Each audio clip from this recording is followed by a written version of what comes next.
बिस्मिल्लाहिर्रहमानिर्रहीम अस्सलाम वालेकुम। Welcome to back concern medical health में। कंसर्न मेडिकल हेल्थ में हम आप लोग को एक बार फिर से खुश आमदीद कहते हैं। आज जो मेरी वीडियो है ये है रोलिंग कैप्सूल के हवाले से। इसकी जो कंपोजिशन है वो है ओमेप्राजोल। ये कैप्सूल के फॉर्म में आप लोग को मार्केट में मिलेगा और इंजेक्शन के फॉर्म में मिलेगा और साशे के फॉर्म में आप लोग को ये मिलेगा। कैप्सूल में 20 mg की पोटेंसी में आते हैं और 40 mg की पोटेंसी में ये अवेलेबल होता है और इंजेक्शन जो है ये 40 mg में आते हैं और इसको हाई क्योर कंपनीज को तैयार करती हैं।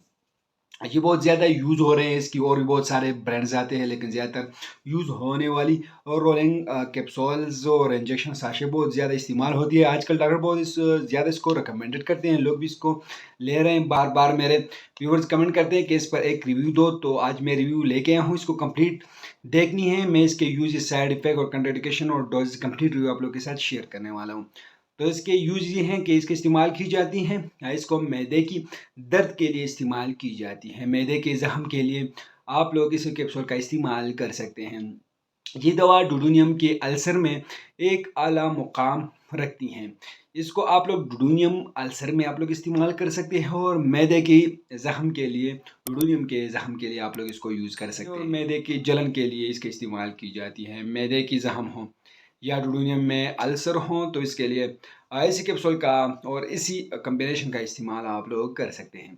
सीने की जलन के लिए इस्तेमाल होती हैं और गैस के लिए एक बेहतरीन किस्म के मेडिसिन है।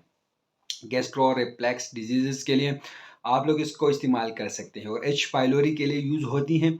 एच पाइलोरी के लिए आप लोग भी इसी मेडिसिन का आप लोग इस्तेमाल कर सकते हैं। अगर खुराकी नाली ज़ेरे हिस्सा में शदीद किस्म के सोजन हो, तो कोई भी मेडिसिन काम न कर रही हो, तो ये मेडिसिन आपको मायूस नहीं करेगी। ये रोलिंग खाने के बाद 2 घंटे के अंदर अपना काम शुरू करते हैं और 72 घंटों तक इसका असर रहती हैं। इसके साइड इफ़ेक्ट ये हैं कि हर मेडिसिन का कोई ना कोई साइड इफ़ेक्ट ज़रूर होती हैं, तो इसके भी कुछ साइड इफ़ेक्ट हैं।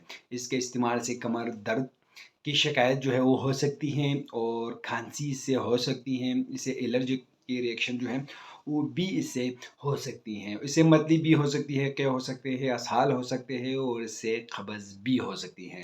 अगर हम इसके डोजेस में दारू खुराक के बारे में बात करें तो 40 mg की कैप्सूल रोज़ाना दिन में एक बार नाश्ते से पहले इस्तेमाल की जाती है। खाली पेट इसको इस्तेमाल करनी पड़ती हैं और 20 mg आप लोग दिन में 2 बार इस्तेमाल कर सकते हैं और साशे जो है इसमें दिन में एक साशे का इस्तेमाल आप लोग कर सकते हैं। और जो इंजेक्शन है वो डॉक्टर की हदायत के मुताबिक इस्तेमाल करें, लेकिन जो भी आप लोग इस्तेमाल कर सके कैप्सूल साशे जो भी इस्तेमाल करते हैं डॉक्टर से ज़रूर इसके बारे में मशवरा लें।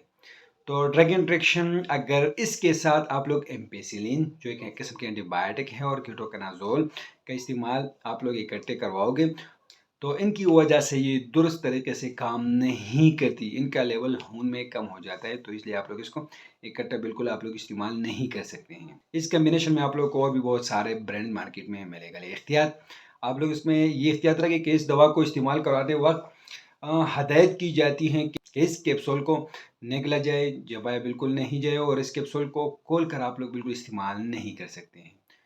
तो आप लोग इसको नहर मुँह इस्तेमाल करें, बहुत ही अच्छा रिजल्ट ये देता है। तो मैं आप लोग को आखिर में एक बात बता दूं कि आप लोग जो भी मेडिसिन इस्तेमाल करते हो पहले अपने डॉक्टर से ज़रूर मशवरा करें। हम आप लोग का सिर्फ इन्फॉर्मेटिव मालूमाती वीडियो बना रहे हैं और ये भी एक मालूमाती इन्फॉर्मेटिव वीडियो है। जो भी मेडिसिन इस्तेमाल करते हो पहले अपने डॉक्टर से ज़रूर मशवरा करें। तो इन्फॉर्मेशन आप लोगों को कैसी लगी हमें कमेंट करें, हमारे वीडियो को लाइक करें, चैनल को सब्सक्राइब कर दीजिए, हमारे फेसबुक पेज को लाइक करें, टिकटॉक अकाउंट को जरूर फॉलो करें। हमें इजाज़त दीजिए, अल्लाह हाफिज़।